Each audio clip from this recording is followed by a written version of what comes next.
Hi friends, ఎప్పుడు చేసే fish curry కాకుండా ఈరోజు నేను ఫిష్ కబాబ్ చెప్పబోతున్నానండి. మనం రోడ్ సైడ్ చూస్తూ ఉంటాం కదా, తవా ఫ్రై, అలా చేయబోతున్నాను. దీనికోసం నేను చిన్న ఫిషెస్ని అయితే తీసుకున్నాను. పెద్ద ఫిష్ ముక్కలు కూడా తీసుకోవచ్చు, బట్ నాకైతే ఈరోజు ఇలా చేయాలనిపించి ఈ ఫిష్తో చేసి చూపిస్తున్నాను. దీంట్లో కొంచెం కబాబ్ పౌడర్ యాడ్ చేస్తున్నానండి. ఇది రెడీమేడ్ కబాబ్ పౌడర్, నేను చికెన్ షాప్లో తెచ్చుకున్నాను. మీరు మీకు అవైలబుల్లో ఉండే కబాబ్ పౌడర్ అనేది తీసుకోవచ్చు.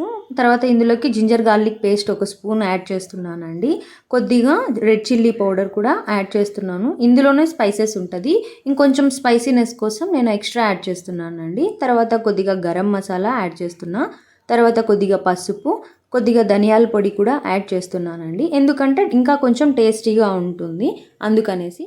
యాక్చువల్గా కబాబ్ పొడిలోనే అన్నీ ఉంటాయండి, కానీ నేను ఇంకా కొద్దిగా టేస్టీగా ఉండడం కోసం అయితే ఇవన్నీ యాడ్ చేస్తున్నాను.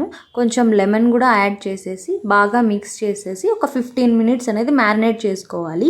ఎంత బాగా నానితే అంత బాగా టేస్ట్గా ఉంటాయండి ఫిష్ కబాబ్ అనేది. నేను ఇక్కడ ఈ ప్యాన్ యూస్ చేస్తున్నాను. ఇది వచ్చేసి కొద్దిగా గుంతగా ఉంటుందండి, అందుకని ఇది తీసుకుంటున్నాను. చాలా బాగుంటుంది. ఆయిల్ అయితే నేను కొద్దిగా వేసుకున్నాను, ఎక్కువ వేసుకోకుండా. కొంచెంగా పీసులు ఒక్కొక్కటి తీసి ఇందులో యాడ్ చేసుకుంటున్నాను. ఆయిల్ అనేది ఎక్కువ వేస్తే ఏమవుతుందంటే ఫిష్లో ఉండే ఆయిల్ ఇంకా బయట వచ్చేసి ఇంకా ఎక్కువ అయిపోతుంది. సో ఆయిల్ కూడా వేస్ట్ అవుతుంది ఇంట్లో, అందుకనేసి నేను కొద్దిగానే యాడ్ చేస్తాను. యాక్చువల్గా చెప్పాలంటే తిరువాతకు వేసినంత ఆయిలే వేసానండి, నేను ఎక్కువ వేయలేదు. ఈ ప్యాన్ అనేది గుంతగా ఉంటుంది కాబట్టి బాగా కాలుతాయి. ఇలా బాగా రెండు వైపులా ఫుల్గా కాల్చుకోవాలి. తర్వాత ప్యాన్ చుట్టూ ఇలా స్ట్రీట్లో పెడతారు కదా, అలా పెట్టేశానండి ఆయిల్ అంతా ఒడిగిపోయేలాగా. ఆ తర్వాత నేను తీసి ప్లేట్లో వేసేసుకున్నాను.